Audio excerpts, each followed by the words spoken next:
Okay. Hello and welcome to the 54th episode. My God, 54th episode of the PEMpodcast. Podcast. The Psychic Guy Mysteries podcast. Wow. Wow. I can't even get words out now. Like, this that's is going to be a bad. fun day. Seriously. We've got Mercury retrograde going on right now too, right? Mercury retrograde, an eclipse. Some other planet's doing something else, right? Like it's just mayhem. Yes. Mayhem. It's not a good day to be out and about. That's why your horoscope was terrible. Mine was terrible today. I'm like, I'm just going to stay home. Yeah, exactly. I'm not going to talk to anybody. You're at risk of dying. I'm at risk of getting in a car accident, so I'm not driving today. What? Oh my God. That really said that? Yeah. Oh my God. Well, that's terrifying. So yes. I'm zooming in on you. I think you're fine. I really do. I think you're fine. That's because I'm not driving today. Yes, exactly. Stay inside. It's the opposite of get out. Yeah, right? Get out of the house. Stay in. Yeah. Thank you nice if we had that voice. Yeah, exactly. Everything's fine down in the cellar. Nothing evil down there, but stay inside. Oh, goodness. Anyway, 54th episode of the PEMpodcast, Psychic Guy Mystery Podcast. I'm your host, Victoria Laurie, with my schmabulous sister, Sunday. Coming at you. This is a really good one. I got for today's true crime. I got some decent hits. So, like, it was really clear, which is always great. I don't know if I'm right, don't know if I'm wrong, but this is what I got. So I get to kind of talk about that. Okay. Anecdotes. I'm gonna segue away from the usual, so-and-so came through and it was really cool and they gave me these clues, blah, blah, blah, and go into what I also do, which is predictions. So my readings start always with keying in on the other side, seeing who wants to come forward and say hello to my clients, and then I jump into a future forecast. So reading for a new client the other day, and she had I don't even remember who came through. I think it was one or two people came through, identified them. The hits were solid. It was great. Moved into a future forecast for her. And so I'm talking about her employment. And I asked her, I said, "Are you self-employed?" She said, "Yes." I said, "Okay." I said, there was this clue in my mind's eye. I kept seeing gravestones. So I said, "Do you visit graveyards?" She's like, "No." And I'm like, "Are you planning on visiting grave?" She's like, "No." And I'm like, I can't figure this out, right? And I'm like, it's so crazy. I said, there's this feeling like for work that you have to go to a place where there are dead people, like a graveyard. And so she goes, "Oh." She's like, "Well, I'm an estate." She goes to estate sales. She's a vintage clothing store seller. And so she goes to estate sales, after people have passed away and the relatives are selling off their stuff. I just thought that was such a cool way of giving that to me, right? Like headstone, She goes to where the headstones are. Yeah. And then things kind of went south from there.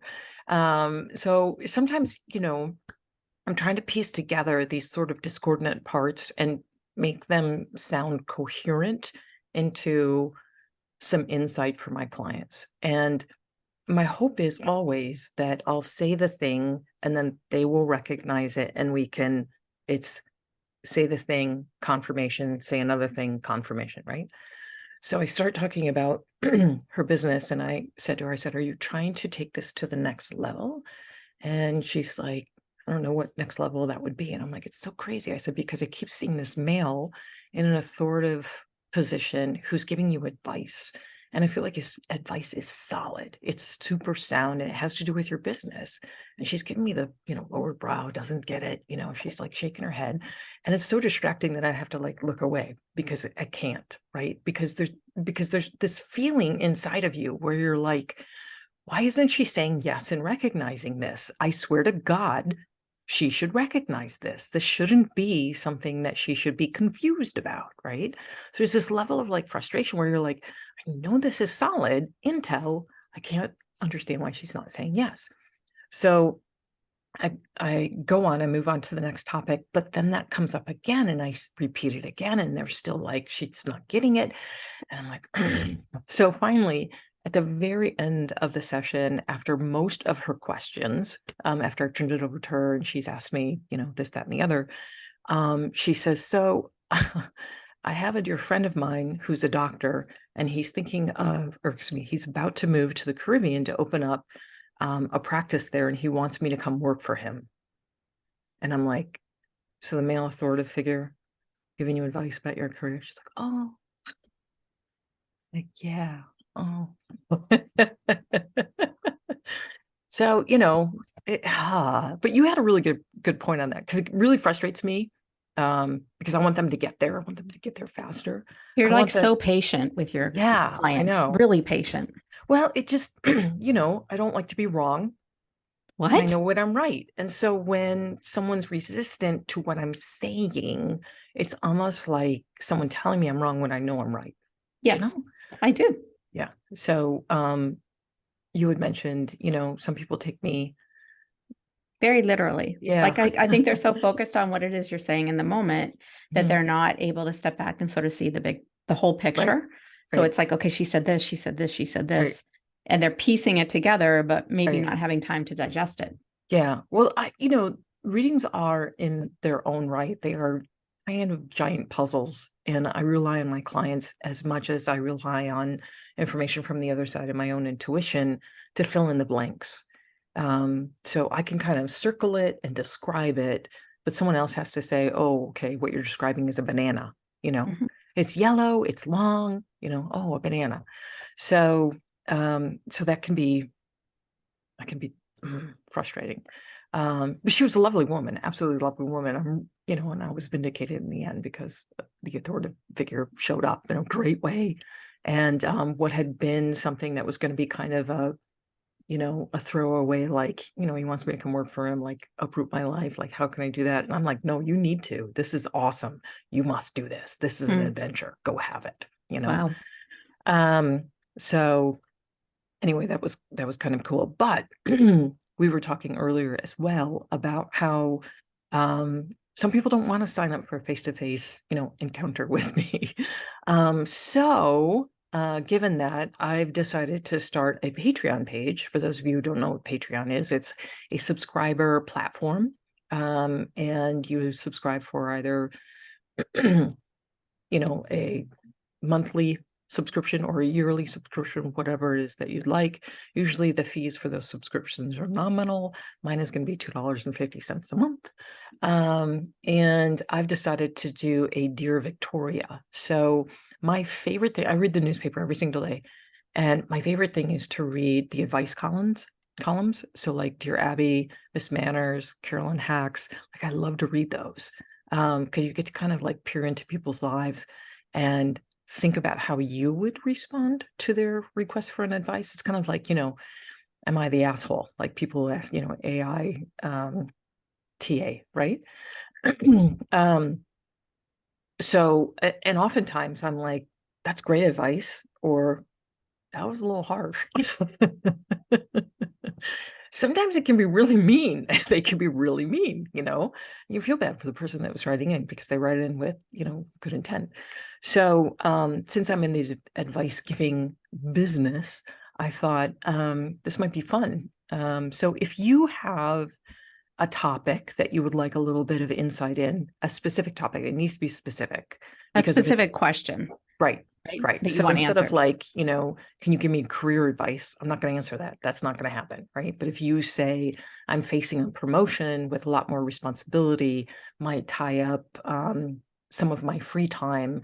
I don't know if I'll be happy giving up that free time because I'm earning more money, or if it's more of a sacrifice than I'm thinking right now and not worth the extra money. That I can answer all day long. So, so the topics that you typically give advice on are what? Name it, but pretty much it's career, romance, relationships, finances, travel, transportation, vacations, stuff like that. And family, right? And family too? that's usually covered under relationships, but yeah, certainly Okay. family. So if you kind of give me a little bit of background on a specific topic, then I can key in on it remotely, so to speak. I don't necessarily have to have a super strong connection to you. So if you would like to send an inquiry to me, please send it to victoria@victorialaurie.com. That's the email address. And I will be picking and choosing amongst those and posting replies to some or all of them, depending on how many I get, on the Patreon page, which is in the middle of being built by our schmabulous web designer, right? Is that what Grace is? Grace is our web designer. She's wonderful. So as soon as that finishes, which should be this week, I'll be able to launch that. So And in the meantime, you're looking forward to getting questions. So you very can much, prepare. very much, because I think it could be a lot of fun. And I think it could be kind of addictive, and, you never know how something that you're going through may mirror what someone else is going through, and the advice that's given for that person can be applied to your life. I find that a lot, actually. I find that happens a lot in life. So could be fun. Dear Victoria, send me an inquiry. You can do it anonymously, create your own little, moniker or pen name or whatever, stuck in Seattle, whatever. And I will post a reply on the Patreon page. You will have to subscribe in order to read the reply, but it's only $2.50 a month. So, or it's like $24 for the year. I think I'm doing $24 for the year. Nominal. Yeah. So yeah, compared to a price for a reading with you, or compared to pretty much anything, that is a nominal fee. Yeah. So, and fun reading too, you get to like be a little voyeur in there, which could be fun. Okay. I'm going to plug Whenever Again. Don't fuss about the black line through there. That's my author copy. And When. So, you don't like my You need to pre-record. I can't, it's so funny. I really, honestly, I can't promote a book without starting it with the do. I think it's like my good luck thing. Somebody help me. Honestly, Anyway. Anybody with musical talents that wants to submit a please let us know. We'll pay you $2.50 every time we play that. Or waive your subscription fee for the Patreon page. Exactly. Anyway, okay, so Whenever got released last week. It's doing great. I'm getting a lot of emails with the subject header, "Thank you for the heads up about the tissues." So yes, this has some emotion in it. Might bring you. So I have a dear friend in Austin who was a former Austin Police Department detective. And I love sending her my books because I'm like, oh, this time she's not going to be able to figure this one out. She gets them every single time. Drives me insane, because I keep trying to stump her and she just gets there. Sometimes it takes her longer, right? Sometimes it takes her to like the last chapter, but usually by the middle of the book, she's like, that person did it. I'm like, how do you get that? Anyway, so she sent me a text and she said, "I'm going to go work out now." And she's like, "I don't know how that's going to go because I can't even see because my eyes are swollen shut from crying." I'm like, "Oh, honey." So anyway. So you made a hard-nosed detective cry. I know. With your story. I know. It's all the feels, everybody. It's all the feels. It's not like all sad. There are some funny and suspenseful and, really wonderful moments. Absolutely. It doesn't have a sad ending. It has a good end. So it's worth it to get to the end. And you know what's coming because I start off with it. Boom, here you go. This tragedy happened. So I'm spoon feeding you the tragedy ahead of time so that you can brace yourself. So anyway, Whenever. Boop, boop, boop. Amazon.com. Head there. You can get your ebook or your trade paperback. And we are shopping because everybody's like, when is it coming out on Audible? Well, I don't have a producer in my back pocket or a voiceover actress in my back pocket. So my agent is currently shopping for an audio rights producer team that might want to produce it on audio. So it would be available on Audible. But not yet. Yeah, Not available that yet. hasn't even happened yet. The deal part hasn't happened yet. And usually once the deal is signed, it's still 6 months beyond that. So that will not be happening soon. If it happens, I definitely will be, crowing from the rooftops about it. But yeah, no, right. Hark, I hear a doop doo doo. There is news.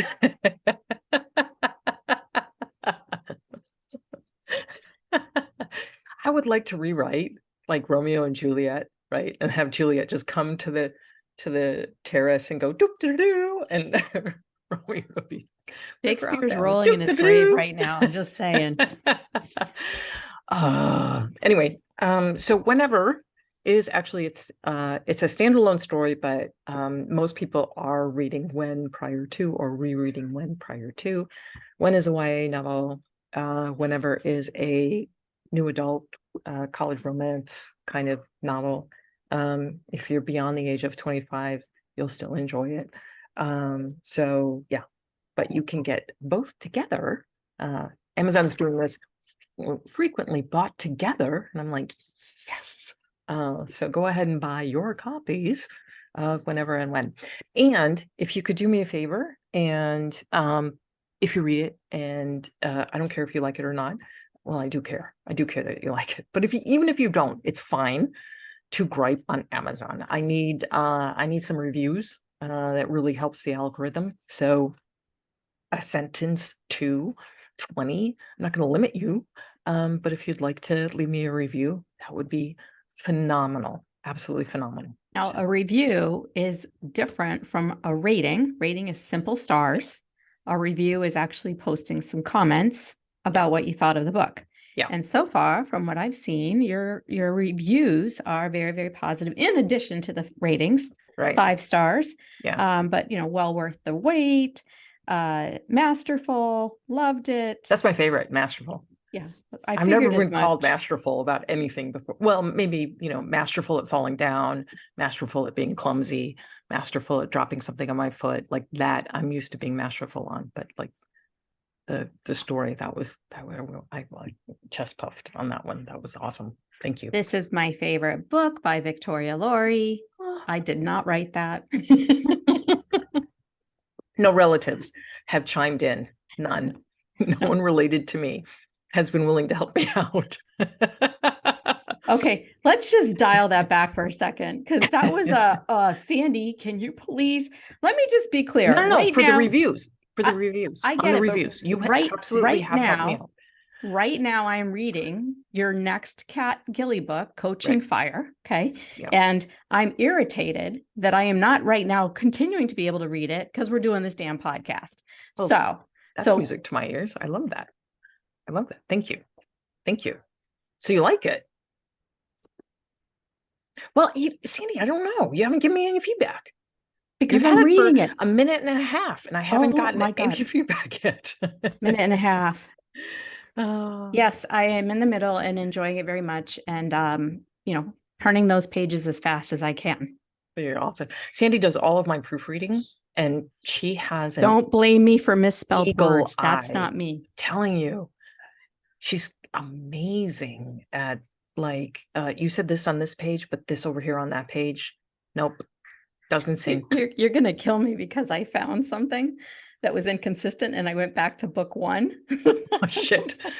No, that's not something to kill you for. That's something to be very grateful for, because, that would show up in an Amazon review. Absolutely. So there you go. I had to go back to Coach to Death to find what I was looking for. Yeah. Yeah. She's not just good at researching true crime, people. She is like a devil with the details, which I so appreciate. You have no idea. I so appreciate you. So anyway, okay. So that I'm done. It's over to you now. Over to you. 55 minutes later. Okay. Oh, shit. All right. Take it away, Sans. Take it away. All right. So this case was recommended to us by Mary Porter. So thank you, Mary, for offering us this very interesting case. It's It's about a gentleman. I shouldn't call him a gentleman. It's about a man named Robert William Fisher. He is an American fugitive wanted by the FBI for allegedly slaughtering his family and blowing up their Scottsdale, Arizona home on April 10th, 2001. While there have been numerous reported sightings of Fisher, especially shortly after the murders, after 22 years on the run, authorities question whether or not Fisher is alive or is now well and long dead. He was born on April 13th, 1961 in Brooklyn, New York, to his father, William Fisher, and his mother, Jan. And along with his two sisters, he was raised by both parents until his mother suddenly left the family and the couple divorced in 1976 when Robert was 15 years old. Following the messy divorce, Robert and his sisters moved to Tucson, Arizona with their father. Following his graduation from high school, he enlisted in the United States Navy and applied to the elite Navy SEALs but did not make the cut. He married Mary Cooper in 1987, and they had two children, Bobby and Brittany. He worked as a firefighter in California, but was forced to retire after suffering a debilitating back injury. He and his family then moved to Arizona, where he pursued a career in the medical field and worked as a surgical catheter technician and a respiratory therapist. Fisher prided himself on being a devoted family man. However, his marriage to Mary was tumultuous, rife with loud arguments and threats, and he displayed cruel and controlling and at times violent behavior toward his family. An avid outdoorsman, hunter, and fisherman since he was a young adult, friends also took note of Fisher's disturbing behavior on hunting trips and other outdoor activities. In one case, after killing an elk, he began smearing its blood on his face, and on another outing, he snuck up behind a family that was picnicking and emptied his gun into the air. Although Fisher had been an active participant in the Scottsdale Baptist Church men's ministry, a few months before murdering his family, he had begun to withdraw from church activities. Marital counseling with a senior church pastor hadn't helped, and according to some of his friends, Fisher spoke of committing suicide because he was despaired over the state of his marriage. Former neighbor Wade Resnick reported that they did not have a happy marriage. They screamed constantly. Everybody heard it. You could hear it in the house next door, and you never really heard him scream, which was kind of weird. I mean, he had a way about him, but you never heard him scream. You always heard his wife screaming. Things like, "You're worthless. I could have done better than you. We should get a divorce." While Fisher told a hunting companion that he was renewing his commitment to his faith and marriage because he could not live without his family, a few weeks before her own murder, Mary told several friends that she was going to divorce her husband. At around 10 p.m. on April 9th, 2001, a neighbor reported hearing a loud argument coming from inside the Fisher home. However, authorities were not called to the residence until 8:42 a.m. the next morning, when the Fisher's house exploded into flames. The intensity of that explosion was felt by residents within a half-mile radius and caused the front brick wall of the Fisher's house to collapse. As firefighters battled the inferno, they experienced a series of smaller secondary explosions believed to be caused by either rifle ammunition or paint cans, which forced them to keep their distance. Fortunately, firefighters were able to keep the blaze with 20-foot-high flames from spreading to other homes. Once the fire had been extinguished, investigators searched the rubble and discovered the burned bodies of a woman and two children found lying in their respective beds. The barely recognizable victims were identified as Mary, age 38, Brittany, age 12, and Bobby, age 10.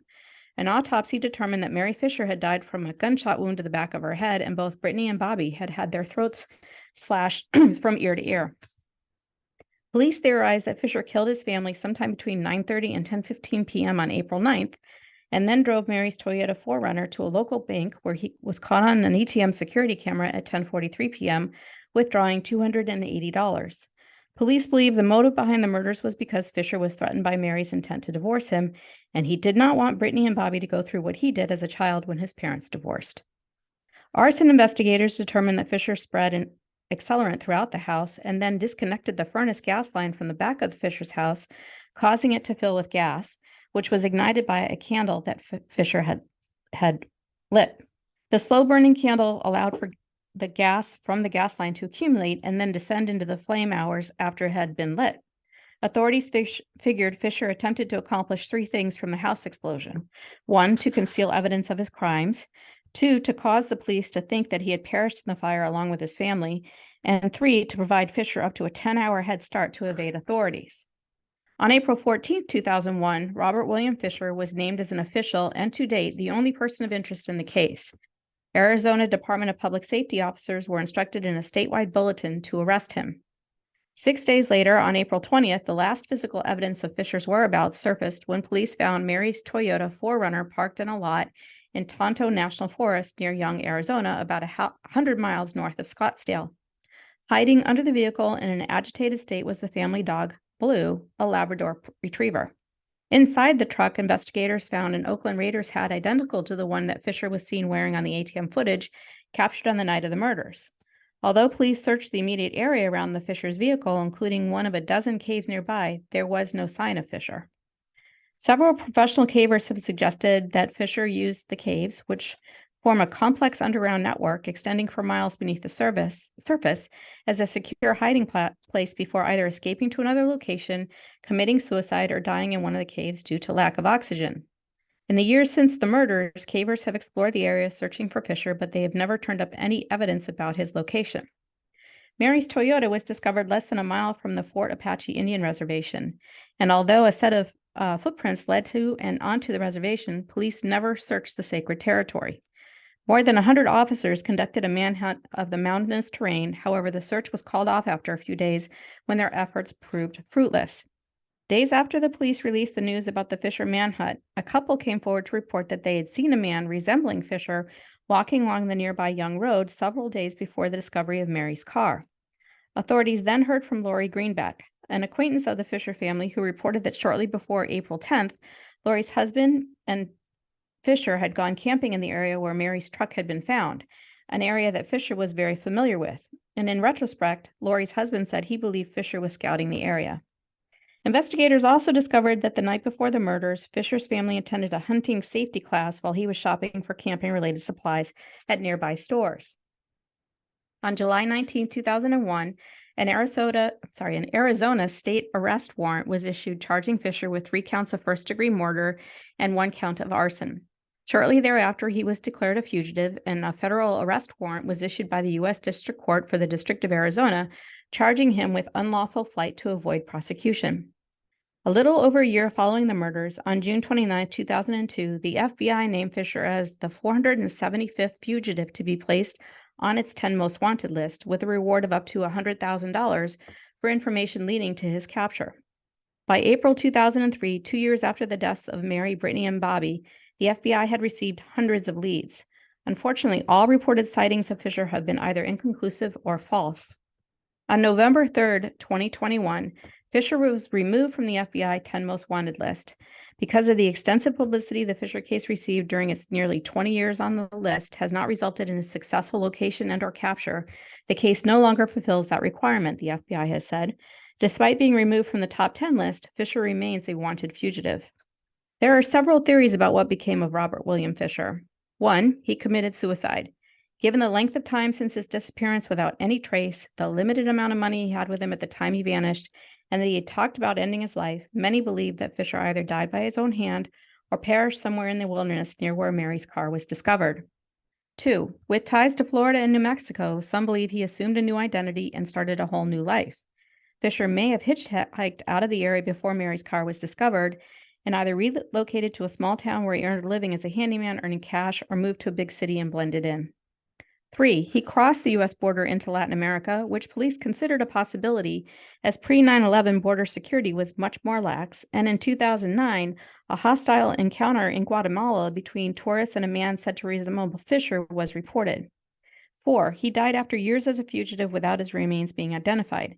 In the short term, Fisher may have relied on his survival skills and lived in the wilderness near Payson, where his wife's car was discovered, but survival experts believe that it was not a sustainable long-term, as it would have been very challenging to find food and shelter in that type of an environment. Plus, no evidence has ever been produced to indicate that someone was living in the wooded area. Then in October 2021, officers from the Pinal County Sheriff's Office were called to a location within Arizona's state trust lands after someone discovered human remains in the desert. Due to an advanced state of decomposition, law enforcement officials were unable to identify the remains. However, authorities created and issued a composite sketch of what the person might have looked like and suggested that the male victim was at least 40 years old and possibly of mixed ancestry.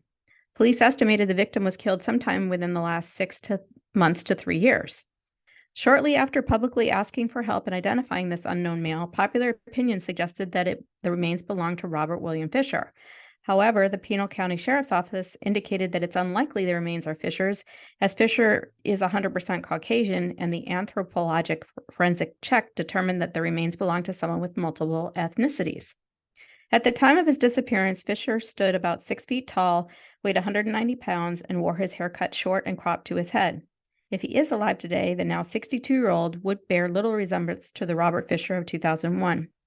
Some investigators have conceded that they may never learn what happened to Robert William Fisher.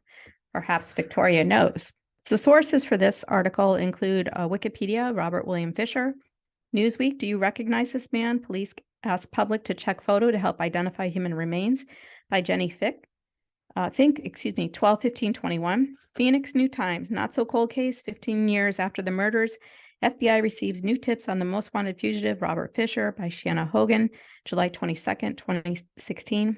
FBI removes Robert Fisher from 10 most wanted fugitives list by Fox 10 Phoenix staff, published November 3rd, 2021. So what do you think happened, Bea? I don't know. No, I'm kidding. You're hilarious. I have no clue. Okay, so I read this case and we had talked about it a little bit before I actually read it. And it was pretty clear right off the bat as we started to read it or started to talk about it that I was like, he committed suicide. There's no doubt in my mind that he committed suicide. So then I read, as I was reading where the Toyota 4Runner was found, two images came to my mind because my radar's dialed up. The first image was, I believe it's from the movie 6 Days, 7 Nights with Anne Heche and Harrison Ford. Remember that one? Where they are like trying to go through the jungle to try and find either water or someone who can help them. And they stumble upon a World War II plane, and there's a skeleton in a hanging from a parachute, right? So that comes into my brain. At the same time, the memory of, it's sad, but the memory of the father of a friend of mine committed suicide by hanging. So those two came in, boop, kind of together. So it's interesting that everyone's been looking for Robert's remains on the ground. I don't believe he's on the ground, or if he's decomposed to the point where, you know, his remains fell. I believe that he climbed a tree, and I believe he hung himself. Totally based on those two images. I have nothing else to go on other than those two images were pretty clear in my mind, especially the parachuter hanging from a tree high up. So this is a guy who is familiar with hunting elk and deer, probably would have created or had a tree blind before. So he would have been familiar with climbing trees and being up high. I suspect, because most hunters do. You know, most hunters are familiar with shooting down rather than shooting up or shooting across. So it's my thinking that because he knew those woods, he knew where to go, what tree to climb, and how to do the deed. The $280 is interesting because I think a lot of people are sort of fixated on what's 280 for. It's an odd amount. And my own experience is if I want a certain number or certain amount of cash in my wallet, I will deduct from the amount of cash that I have from the ATM. So if I want $500 and I have 220, I'll go to the ATM and pull out $280, right? To make an even 500. So it's my thinking that he had a certain amount on him and he wanted an even number. So that's why he drew $280 rather than $300. So it's a little compulsive thing, I think. I also think it's interesting because as I was looking at him, I was reminded of a guy I dated a while ago, who was definitely on the spectrum, on the Asperger's spectrum. And obviously I didn't date this individual for long because I'm very emotive and he was not. And I have a feeling a lot of the difficulty in their marriage was because Robert was emotionally unavailable and he was really unable to connect emotionally, which would actually contribute to the odd behavior. So if he's not really getting social cues, he might think to do things that would cause a reaction from other people, like smear blood on his face, like shoot a gun, as a joke, right?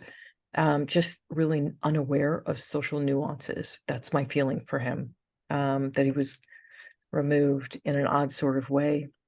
I don't think he was creepy. I don't get that, but I do get that he was emotionally reviewed, which would make killing his children and his wife that much easier, I guess, for him. Just horrible thing to do to them, honestly. But you can see it. You can see this guy begin to kind of spiral down because the world doesn't understand him and he doesn't understand the world. And his wife, who was someone that he had always depended on to be there, even though that they didn't have a quote unquote happy marriage. I don't know that Robert would have ever been able to clearly define a happy marriage. So if she was leaving him, this person who had been with him since 87 and who understood him better than probably anyone, he'd be kind of lost in the world, So I think he fully intended to kill his family, but not be there. I think that he didn't want to suffer the pain of killing himself or blowing up. So I think that he went for a quieter death by hanging himself. And the other interesting thing, just for me, was when they made note that Blue was under the car, guarding the car. I was like, thank God he didn't hurt the dog. Right? Like it can handle lots of stuff, but if an animal is hurt, I'm undone. I'm completely undone. So Actually, I think he saved the dog, right? He took yeah, the dog with him yeah, to keep it from absolutely, the fire. absolutely. Because this dog didn't care that he was weird. The dog didn't care that he was off, didn't care that he was unable to connect. So this was a creature that understood him and didn't reject him. So very sad. I doubt highly that they will ever find his remains. I think he died within a few days of the explosion. I don't think he took a long time to think about it. I doubt he went hunting and tried to stay alive. Like there just isn't that in the ether that he had any will beyond getting away from the house far enough to be able to die a quote unquote quiet death. I think that he was absolutely determined not to go to jail, not to be held accountable for the crimes. I think that probably would have terrified him. So he took matters into his own hands and exerted control where he had it. I don't believe he escaped to Guatemala. I don't believe that he left the country. How would he do that? Did he walk? I mean, like that's a long way on $280 or however much money he had in his wallet.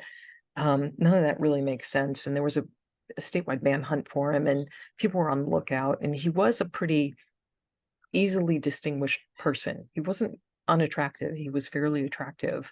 So he would have called some attention to himself. And I just don't get the feeling at all that he even entertained the idea of escaping to another country or trying to go on the lam or trying to disappear. Plus, this happened in 2001. It's almost impossible to disappear now, but it's been impossible to kind of disappear for about 30 years, So I don't get that he fled to another country. That just doesn't make a lot of sense to me. It's much harder than I think people think it would be. Much harder. So I did see, though, there was something online, I think on YouTube, where they interviewed the former detective and the current detective on the case. And the former detective drew the exact same conclusion that I did. He committed suicide. He's gone. We'll never find the remains. The other one was, I think that he could still be living. And I'm like, he's not. He's just not. He's not. But they were talking about having found someone in Canada who had a remarkable similar appearance to Robert. And the guy had a scar on his shoulder, the same as Robert had from surgery. And there was like another very distinct thing that I forget what it was. But they ran the fingerprints, and the fingerprints don't lie. They were not Robert's, and there's no way to fudge your fingerprints, right? You can't just put on new fingerprints. So he was ruled out.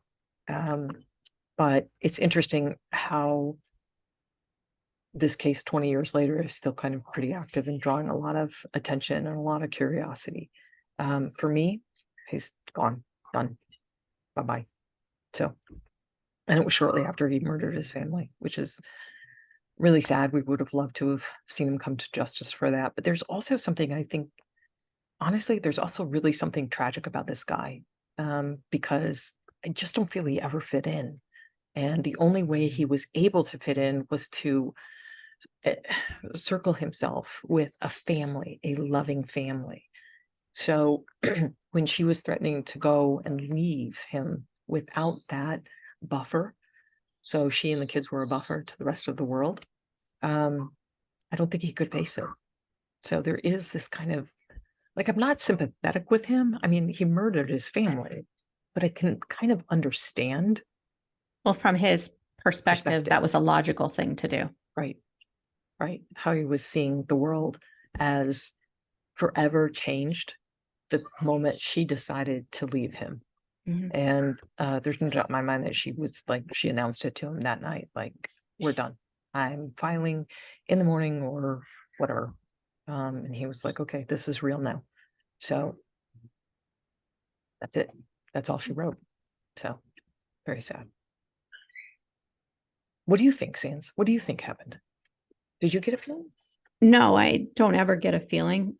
Usually I look at it just from, the way the case has been written up. I didn't necessarily, again, you're colored by what you read. So I would not have pieced together that he might have suffered from Asperger's or some kind of personality disorder. I looked at it literally like, this is weird behavior. He's off his rocker. Based on the way you're describing it, it makes more sense to me what transpired. And why he was motivated to do what he did. Again, it's not sympathy. It's just, okay, I understand it. Right. I agree. He probably did commit suicide. I think it's very difficult to disappear without a trace for this long of a period. But when you go deep into the woods, yeah, it's easy to hide, and disappear per se. Yeah. I don't think he made it to the reservation either. I don't think he intended to head there at all. And the reason the reservation wasn't searched is because it's a reservation. So Yes. it's its own nation. So local law enforcement can't go on without an invitation. But I didn't feel that he went there anyway. I feel like he went to a spot that he was familiar with, that he knew he probably would never be found, climbed a tree, and fell off. Yeah. Had a noose around his neck and fell off. So from that perspective, I don't see how he would ever be found, because it's been 20 years and the critters have done their thing. So Yeah. I don't think there's anything left, honestly. Probably not. Yeah. Right. So, well, thank you for your impressions. Yes. I say my pleasure, and it's really not my pleasure. It's really kind of cool, but still. Well, and this is the last of the missing men in our series. So we'll turn to a couple of new topics in the oncoming weeks. But thank you, everyone, always for tuning in. And definitely check out whenever, and definitely write a review if you feel compelled. It's very difficult for self-published authors these days. So any support possible would be great. And we do know that it's another great read and another great story by Victoria Laurie, the prolific author of 955 million books. So, or 39, but who's counting? So I'm going to go back to reading Coaching Fire, which we'll be promoting in when does that come out? November of this year. Oh, thank goodness. Yeah. There's a long lead time. Yeah. And the reason why we have so much time is because I finally delivered a manuscript on time. They said it couldn't be done, and I did it. Last Minute Laurie has written her last late manuscript. So Okay, you guys heard I'm it. on the You heard it ball. here. You I'm heard on the it ball. here. I've already started the new one that's not even due until next August of 2024. I've already started it. So yes, I'm determined not to be late anymore. Okay, good. Like that. Do. Anyway, all right, Since thank you so much for this write-up. This was really a fascinating case, and really well written and researched as always. Love you. Mean Love it. you too. Thank you. Always. Thank you, you Thanks for too. the editing. I really appreciate it. Absolutely. I'm really curious about what the thing is that I missed too. So Like- just send me a text and let me know, and I'll be like, curses. So no, I'm just gonna wait for your notes. Awesome. Awesome. Thank you for that. Thank you. My tiny opportunities to take advantage. That's all. Yeah, I'll send you a text. No All problem. right. Sounds good. All right. Love you. Love you too. Thank Okay, you, everyone. bye.